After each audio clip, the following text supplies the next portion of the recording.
Okay, so the quality sucks on this. I am shooting from my iPhone, and this is so strange because this is the iPhone 8 and this is the front facing camera.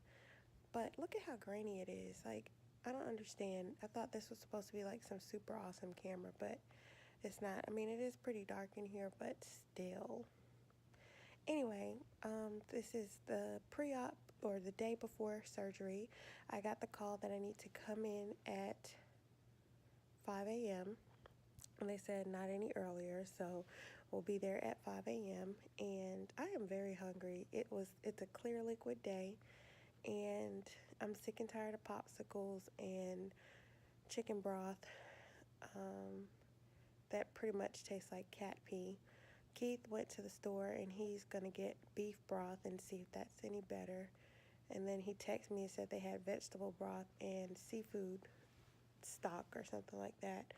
So we'll try those out because the clear liquid diet is pretty much my diet up until the 6th day, and then I just woohoo go to the full liquid diet again, where I get to at least have jello and stuff like that. But anyway, yes, I'm in bed. I am very tired, very moody. I had a burst of energy earlier, and so I cleaned up some things and packed my hospital bag. But then now I am tired, very, very tired. And I am just laying in the bed. Let me see. It is 3:14. Keith did my before pictures. Oof, very sobering. When you look at the before pictures, it's kind of like, okay, yeah, this is why I'm doing this. So, but anyway, I am in the bed because I'm a little weak. My mom is en route. She should be here within the hour. So I'm just going to chill and relax here for a little bit and hopefully forget about food or eating and just watch Netflix. Hey everyone, it's Ernest Kitchen here, and today we're just going to go over a couple of things since surgery. So today we'll talk about surgery day and we'll talk about my days since surgery. So today is Sunday, July 8th, and my surgery was July 3rd, which was a Tuesday. And so that makes me 5 days post-op. So let's just kind of go over what happened surgery day. So my surgery was scheduled, or I was scheduled to arrive at 5 o'clock, and I believe my surgery started at 7 o'clock, or a little bit after 7 o'clock. And what happens is you arrive, you check in, and immediately they take you to the pre-op area, and they give you, well, they get all your information. So they check your weight, they get a urine test and all that, and then they check your vitals and all those little pre-op typey things. They verify that you're the correct person, that you're what you're here for, who's your surgeon, and all of that, just to kind of do some last minute checks and balances, after which they start giving you some medications. So I really enjoyed the whole process of pre-op because I was a little nervous going in. Anytime you go under a knife, it's going to be natural to feel a little bit nervous. So I definitely was nervous, not because I was afraid of the procedure, just the fact that I was going to be put out. And so they were very calming, very nice ladies that were there, very sweet. Their customer service, I mean, I don't know if you consider it customer service, but their care and service was amazing. They want to make sure you were super warm, that you were comfortable, that if you had any questions you can ask, so all that was done. Then they give you your pre-op medications, the first part at least of your pre-op medication. So as you know, I had the gastric, the vertical gastric sleeve, the VSG procedure, where they cut off about 80% of your stomach. And so naturally after surgery you're going to be nauseous, so they give you a patch that they put behind your left ear. It's a 3-day patch that helps to kind of ward off any nausea, but that's not all you're going to get for nausea, but it's like you know, the first part of your nausea medication, because they're really trying to attack that nausea. It's gonna happen, but they're just gonna try to lessen it as much as they can. So I got the nausea patch, and then with all gastric surgeries, prior to surgery they want to also dose you with a blood thinner. So they gave me a Lovenox shot in my stomach, and they told me that I'll be getting that, you know, every day that I'm at the hospital. So the day of surgery, and with my surgery and my insurance, it's an overnight stay. So I got another dose of Lovenox the following day upon discharge.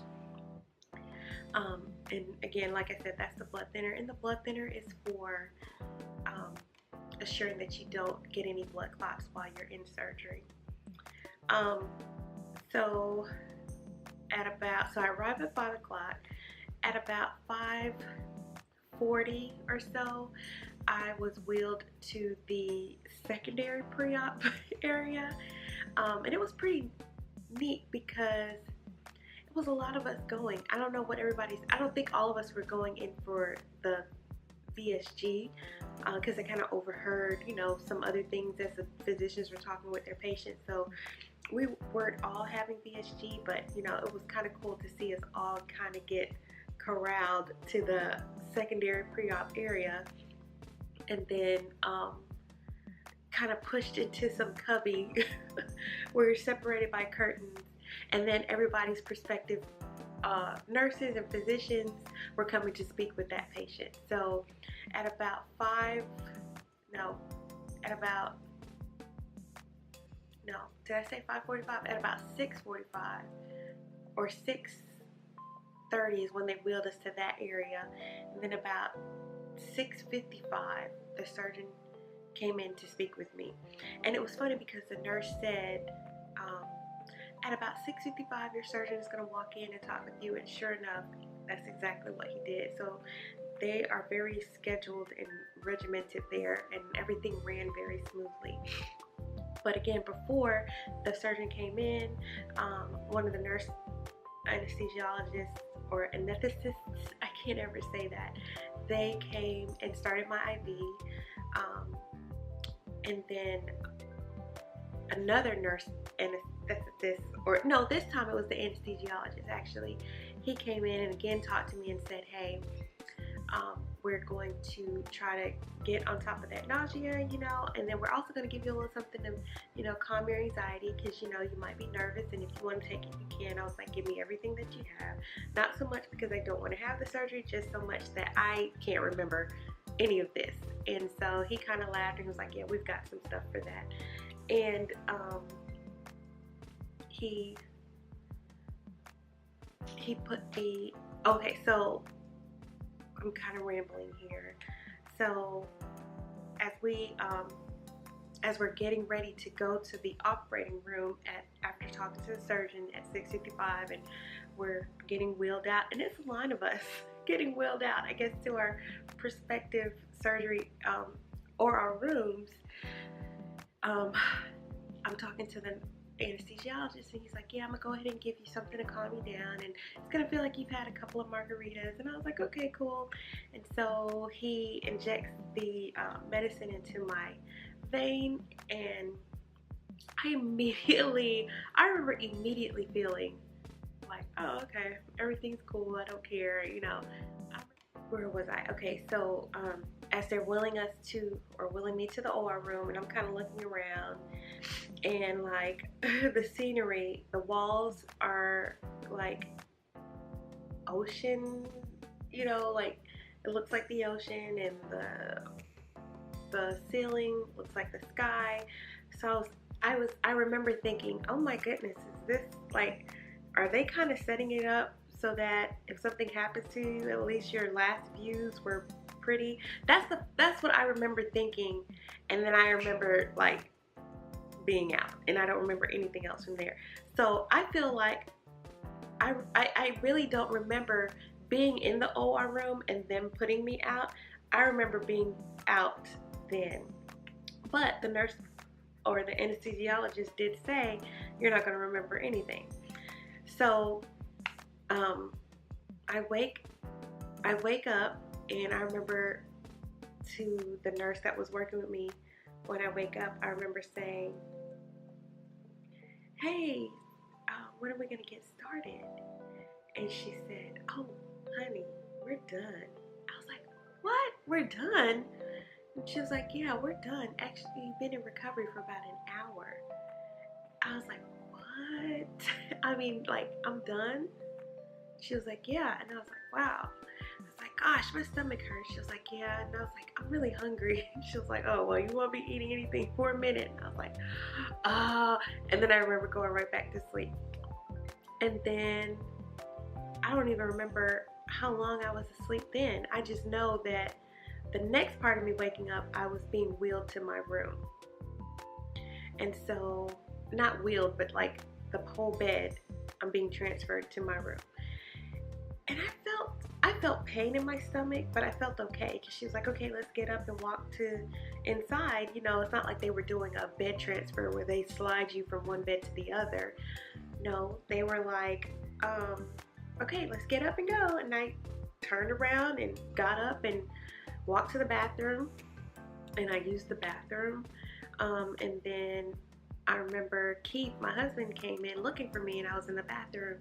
And he's like, where is she? Nobody's in there. They're like, oh, she's in the bathroom. And he came knocking on the door. He's like, okay, you need any help? And I was like, yeah, I need some help getting up. And he was very helpful the whole process. So I got up. They had a specimen bowl in the commode to just see how much urine you were putting out, because of course they're not going to let you out of the hospital unless you have a certain amount of output of urine every time. And so they want to count how much urine that you were outputting. So that was in my toilet. So I was doing really well with that. My IV was going really well. They had me on constant IV liquids while I was there. But I will say, after the surgery, after I got in bed, after the anesthesia wore off, I was in pain. Big time. I was in so much pain. I felt like I was doing a constant crunch. Yeah, it felt like I was, when you do crunches and that burn you feel in your crunches, that's what I felt. I felt like I was doing crunches so much that I had that burn and I didn't stop to relieve it. And it felt like that for several hours. And so, they want you to get up and walk and all of that. And I was on my period too. And I felt like I had double cramps. I don't normally get cramps when I'm on my period, but I think just in my mind, the exposure, because when they when they do the surgery, it's laparoscopic, so they have to inflate your stomach with CO2 to have space in order to move. And I think the air that kind of touched my uterus, along with my stomach being very, very angry that it was cut, I had all of that going on at the same time.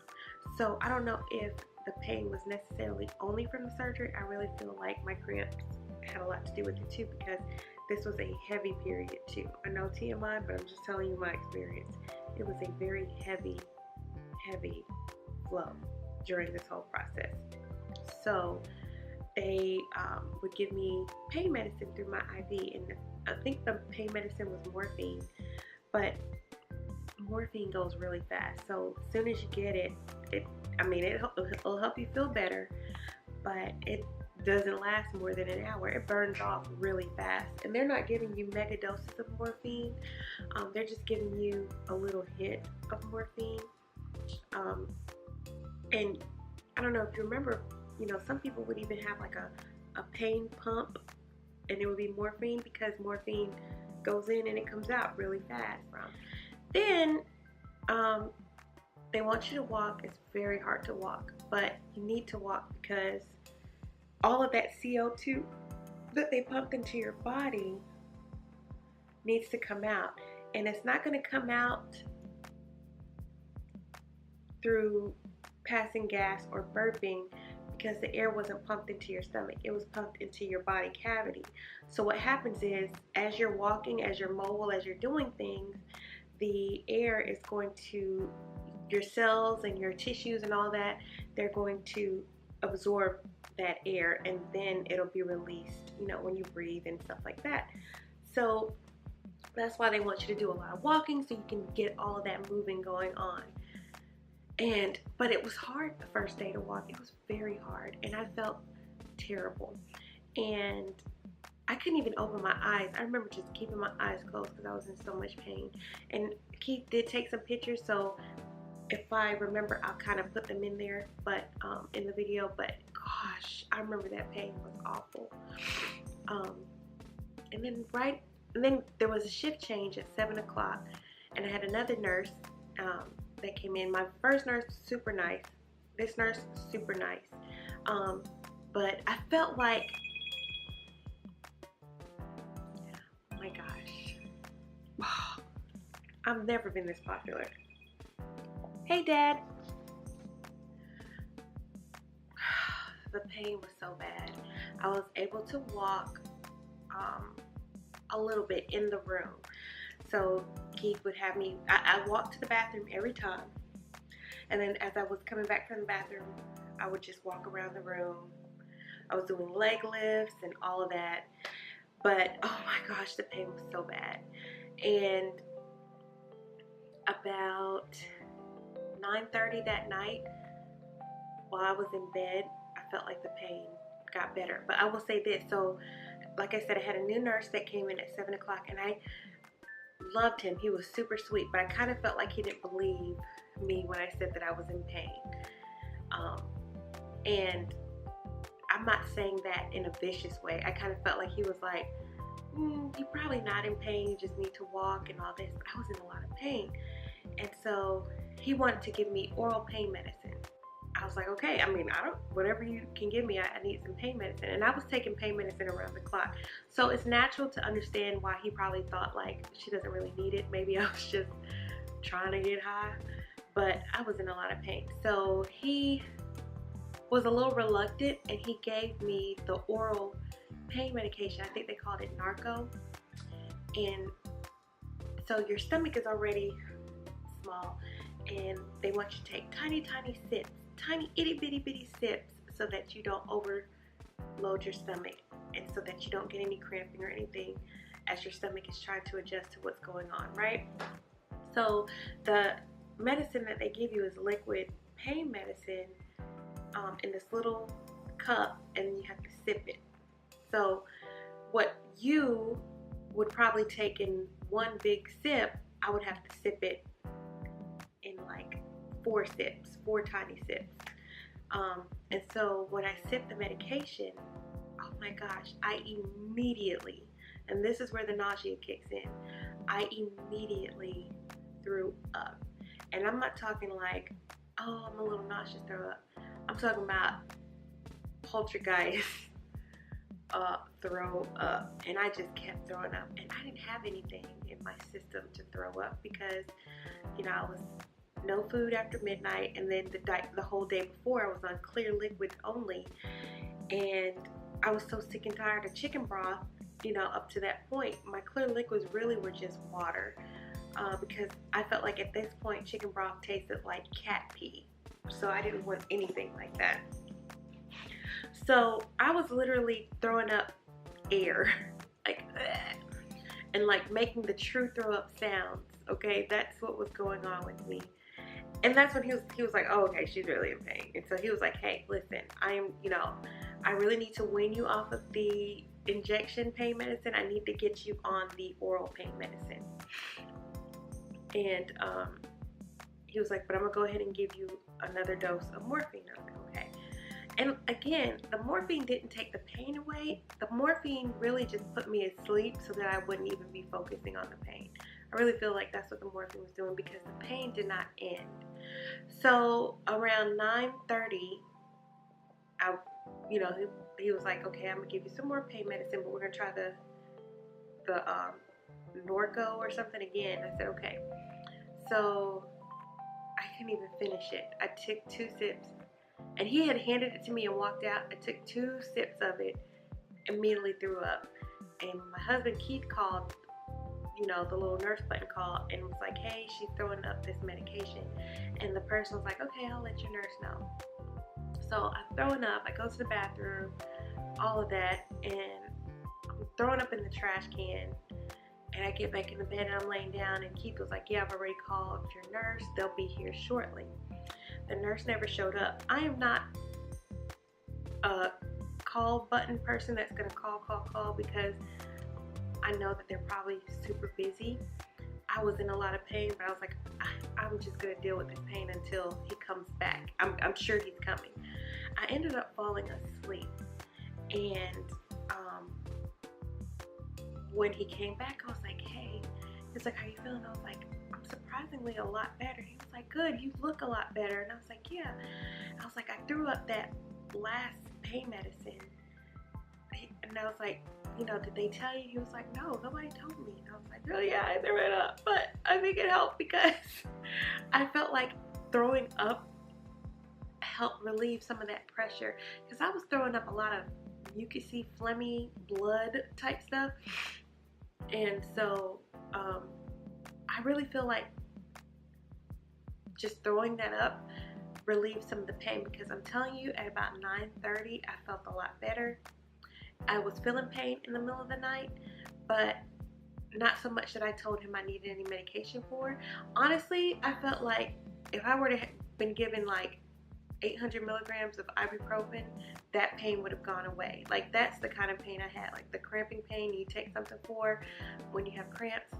I felt like that pain. So I felt like if I had that, I would have been good.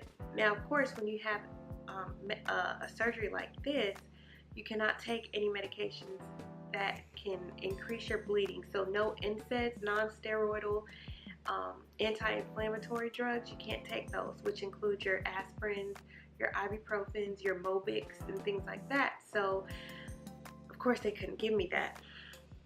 So long story short, I slept through the night. The following morning I woke up, and I felt a lot better. I was still in pain, I was sore, but I felt a lot better. So I was able to walk around the unit, and I walked around about 4 times with Keith. And then I got back to my room, and I got back in the bed.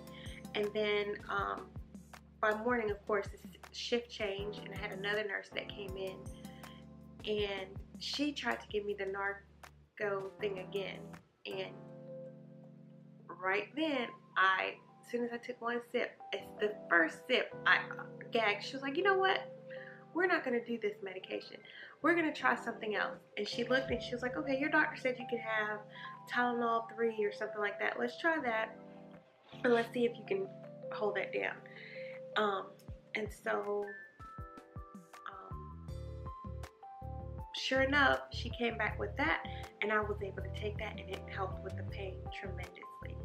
So once I was taking that, and I think I only needed to, I took it right then, which was probably about 8 o'clock by the time she gave it to me. I didn't need to take any more pain medicine until I got home later on that afternoon. Yeah, I don't even remember. I think I probably took some before bed, but that was it with the pain medication. But my surgeon, they set you up. So they give you all of the medications that you'll need. They send it to the pharmacy at the hospital already, so that upon discharge, you don't have to worry about going to a pharmacy or anything. The pharmacy in the hospital has packaged all your medications, your post-op medications, and they bring it to your room, so that when it's time to go, you guys can just go. There's no need to go to the pharmacy for anything. And so that nurse even went a step further and made sure that, that Narco that was in that package was switched out to the Tylenol 3. So I wouldn't even have to deal with that Narcan or whatever that was ever again.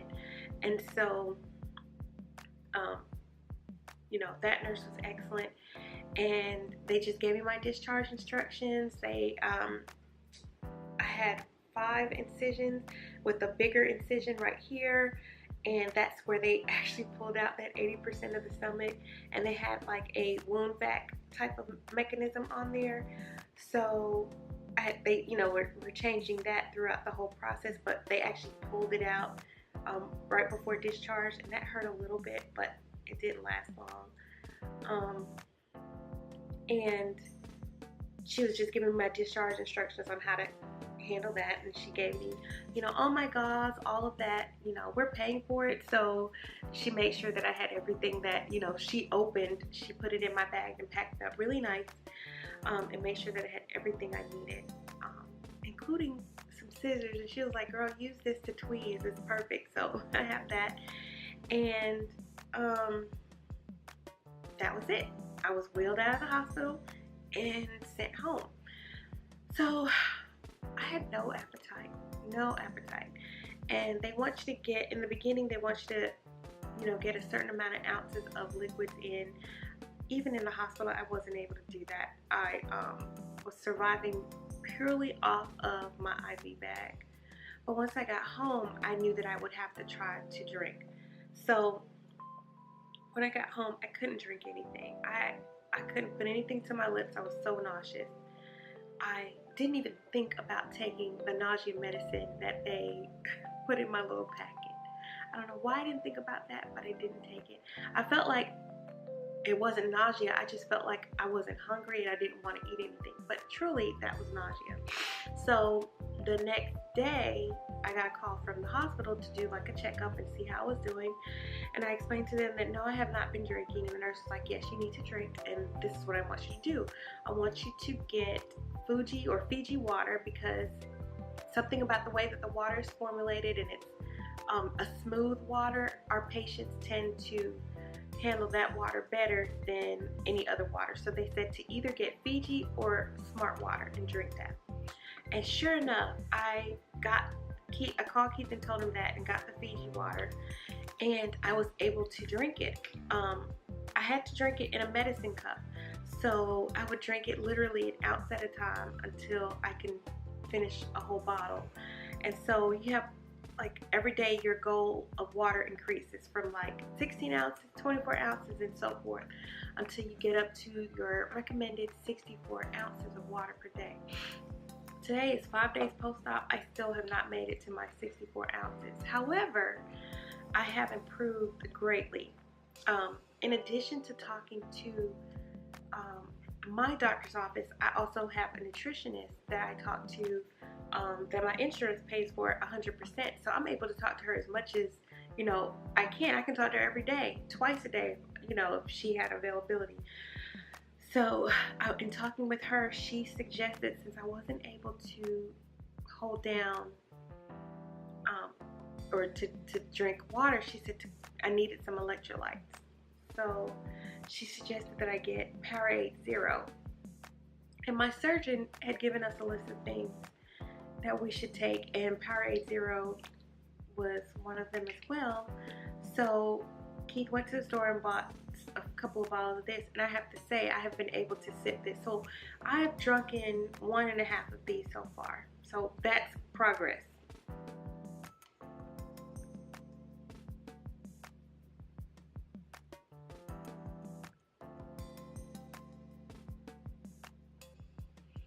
And with it, you can't take, there's no getting it and taking it to the head. You literally have to sip, sip, sip, sip, sip. And that's what takes so long. I cannot wait till I'm able to drink like fast again, because I'm sick and tired of sipping. But in order to not have pain in your stomach, you're gonna have to sip, sip, sip. So with today being day 5 or 6 post-op, I start my full liquid. So I'm out of the clear liquid stage, and I started my full liquid diet. And that's where you can introduce your protein shakes, your soups, your creamy soups, and things like that. And I tried my protein shake. I was only able to drink 2 ounces of the protein shake. After that, I got really sick. I had diarrhea. I had stomach cramping. I drank them slow. I drank those 2 ounces very slow, and I wasn't able to finish it. So I had another call with my dietitian today, and she said, okay, well, let's, try to find you some other protein sources. What about the yogurt? Get a smooth yogurt that doesn't have any chunks or anything in it. To see if you can tolerate that. So she gave me some suggestions of yogurts to try, and we went and got those. And then also the creamy soups. She gave me some suggestions. So I got the cream of broccoli, cream of broccoli soup, cream of chicken soup, cream of mushroom, and then there was like a cream of mushroom with garlic. I got all those soups so I can try those later.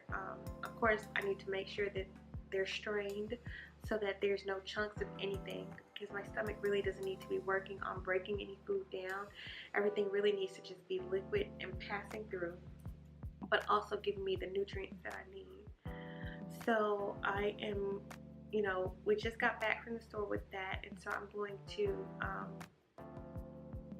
see how I do with that, and hopefully I do well. And then I've got 9 days of this, so 9 days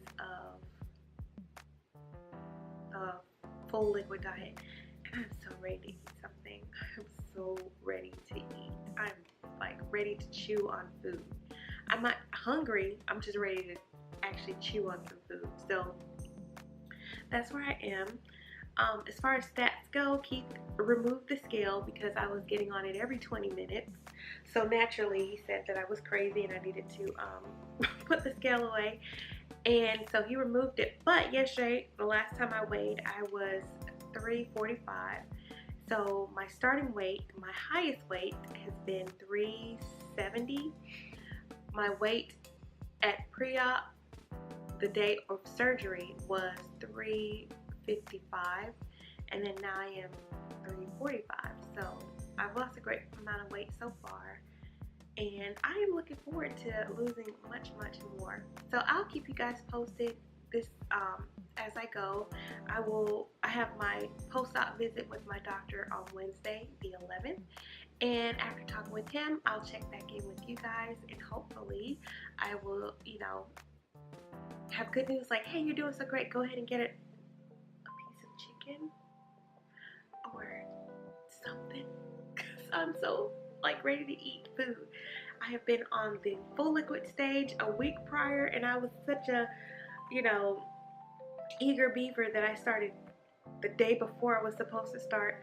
So I had an extra day of just liquids, full liquids, and then clear liquids, and then now I'm back on full liquids for 9 days. I'm ready to, can I get an egg? Can I get like a scrambled egg? That's all I want. I'm looking forward to that phase. But even with that pain and everything that I'm going through, I will say that there are no regrets. I have no regrets right now for having the surgery. I kind of feel like a brand new person in that, I feel like I can deal with, lowering my calories and still feeling satiated, because I can tell you after sipping a couple of drinks, a couple of sips of this, I feel full. Another thing that I can have is Jello. After a couple of bites of Jello, I feel full, and that's going to aid greatly in my weight loss process. So can you lose weight without weight loss surgery? Yes, but